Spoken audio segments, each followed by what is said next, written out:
Halo, bertemu kembali di channel Jua. Mungkin segmen kali ini agak spesial karena saya akan sedikit membongkar bukan buku karangan orang, tapi buku karangan kumpulan tulisan-tulisan dari mahasiswa peserta mata kuliah pilihan filsafat arsitektur yang berlangsung tahun lalu. Tahun lalu di ganjil 2024-2025. Jadi memang buku ini agak terpending lama. Bukunya sudah hadir di tangan saya, jadi luar biasa. Eh, Sangat bersemangat saya untuk membahas buku ini. Tapi kok bukan buku referensi filsafat arsitektur atau bukan buku ajar mata kuliah filsafat arsitektur. Justru kumpulan tulisan-tulisan tugas mahasiswa di peserta mata kuliah filsafat arsitektur.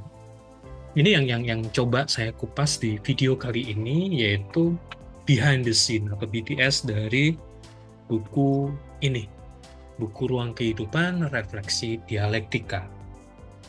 Oke, sedikit background. Mata kuliah pilihan filsafat arsitektur sudah hadir di Prodi Arsitektur Fakultas Teknik Universitas Sriwijaya sudah 2 kali. Baru di tahun kemarin buku dokumentasi yang berupa tulisan yang kemudian menjadi buku ini itu hadir. Pada periode sebelumnya mata kuliah ini berlangsung secara online karena keterbatasan dan pembatasan efek dari COVID. Baru tahun kemarin yang mampu atau bisa dilakukan secara full tatap muka. Mata kuliah ini pada tahun kemarin itu diikuti oleh mahasiswa semester 5. Kebetulan memang mata kuliah ini diikuti satu angkatan. Biasanya mata kuliah pilihan itu diikuti oleh beberapa angkatan. Dan yang menariknya ketika pertemuan pertama saya mencoba berdiskusi mengapa mata kuliah ini yang dipilih oleh mahasiswa. Rata-rata mahasiswa mengatakan penasaran dengan filsafat arsitektur. Ini yang buat saya menarik. Mereka bukan ngeri dengan kata filsafat, tapi justru penasaran. Bahkan ada beberapa yang mengatakan, saya ingin ikut mata kuliah ini supaya mampu mengkonstruksi. Bicaranya sudah sampai ke konstruksi. Mengkonstruksi sebuah konsep arsitektur. Oke. Dari penjelasan atau dari diskusi tersebut, kemudian saya mencoba menyusun. Jadi agak kebalik. RPS yang disajikan atau rencana pembelajaran justru disusun setelah pertemuan pertama. Dari hasil itu, kemudian saya memunculkan materi-materi yang sangat mendasar, apa itu pemahaman filsafat, apa itu kaitan filsafat dengan arsitektur, bagaimana aplikasinya di dalam arsitektur lengkap dengan contoh-contoh kasusnya. Itu yang saya lakukan atau saya sampaikan di pertemuan minggu pertama sampai pertemuan minggu ke-6. Nanti link rekaman penjelasan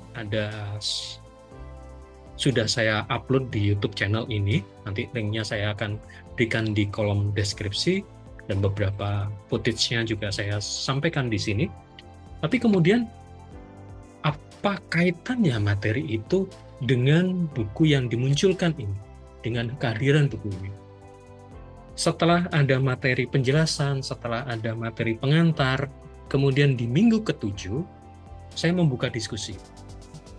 Seperti biasa, karena sebuah mata kuliah pilihan, ujung dari tugas besar atau kemudian menjadi berkas ujian akhir semester adalah proyek personal. Di minggu ke-7 saya ngobrol, saya diskusi dengan seluruh peserta secara personal, apa yang ingin disampaikan, apa yang ingin dibuat atau disusun oleh mahasiswa. Berkas atau draft dari proyek personal itu yang akan disampaikan menjadi berkas ujian tengah semester. Jadi 1 minggu sebelum ujian tengah semester, saya mengadakan diskusi. Dan di situ kemudian saya menemukan bahwa respon mahasiswa terhadap materi yang sudah disampaikan di minggu kedua sampai minggu ke-6 itu sangat lebar. Saya pikir awalnya mahasiswa hanya kemudian mengusulkan kajian teoritik dalam hal ini pemikiran filsafat ke dalam arsitektur. Memang ada beberapa yang demikian. Tapi yang justru sebagian besar atau mayoritas mahasiswa mengusulkan perspektif personal mereka.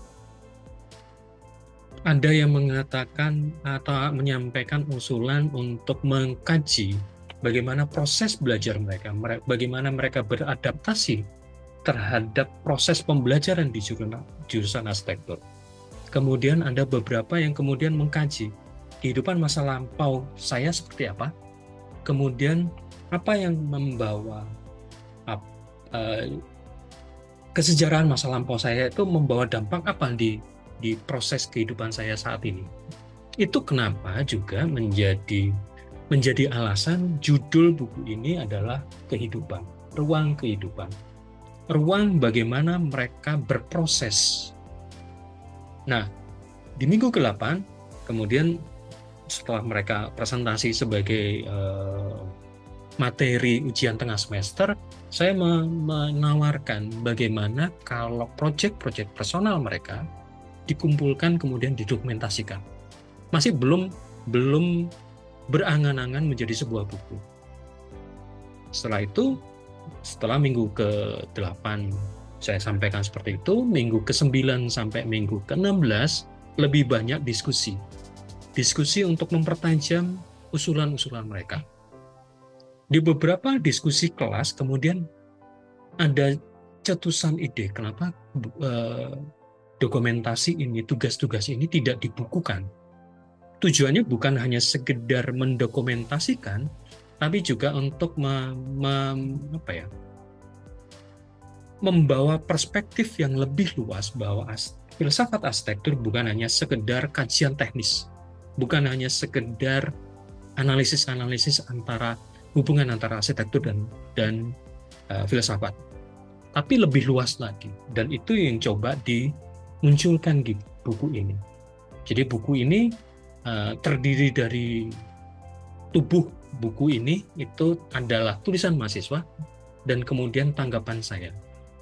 Tanggapan saya itu tidak hanya sebagai pertanggungjawabkan karena saya dosen pengampunya, tapi juga untuk memberi konteks bahwa tulisan-tulisan mahasiswa yang terkadang atau nampaknya out of dari topiknya, dari topik filsafat arsitektur, ternyata punya kaitan dengan filsafat arsitektur. Dan kemudian saya dibantu oleh Bu Altre Rocio dari Arsitektur Universitas Kristen Petra, Surabaya, untuk menuliskan prolog, karena Bu Altre beberapa kali menjadi pembicara di Omah Library kaitannya dengan filsafat dan juga memang sangat concern terhadap filsafat arsitektur. Lalu di bagian epilog atau penutup, saya meminta Jody, alumni dari arsitektur Unsri juga, untuk menjadi penutup. Kenapa Jody? Karena kebetulan dia sedang main ke kampus dan pada saat mata kuliah filsafat arsitektur yang diskusi kelas, saya undang dia untuk sekaligus memberi respon. Karena saya tahu Jody juga peduli atau sangat suka bicara atau membaca filsafat. Apalagi kemudian dia baru fresh lulus dari S2 di UI. Jadi itu struktur buku ini. Struktur buku ini tidak hanya tugas mahasiswa, tapi respon saya dibuka oleh Bu Altre dan ditutup oleh Jody. Mungkin itu yang bisa saya sampaikan. Nanti link pembelian, kemudian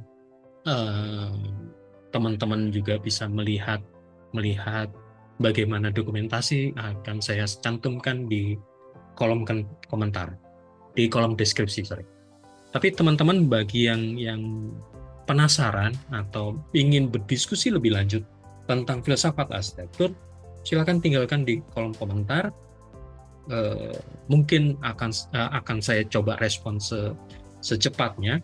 Lalu teman-teman dosen yang juga, apalagi dosen jurusan arsitektur yang juga penasaran, bagaimana mengajarkan atau bagaimana materi filsafat arsitektur itu disampaikan, juga bisa meninggalkan kolom komentar. Nanti saya akan coba meresponnya. Mungkin itu yang bisa saya sampaikan secara ringkas, secara singkat, apa-apa yang ada di buku ini. Terima kasih sudah menyaksikan. Nanti kita akan berjumpa kembali di materi-materi yang lain, baik materi perkuliahan atau kita coba buka beberapa segmen buka buku. Terima kasih sudah meluangkan waktu untuk menyaksikan video ini. Sampai jumpa di lain kesempatan. Salam sehat, salam.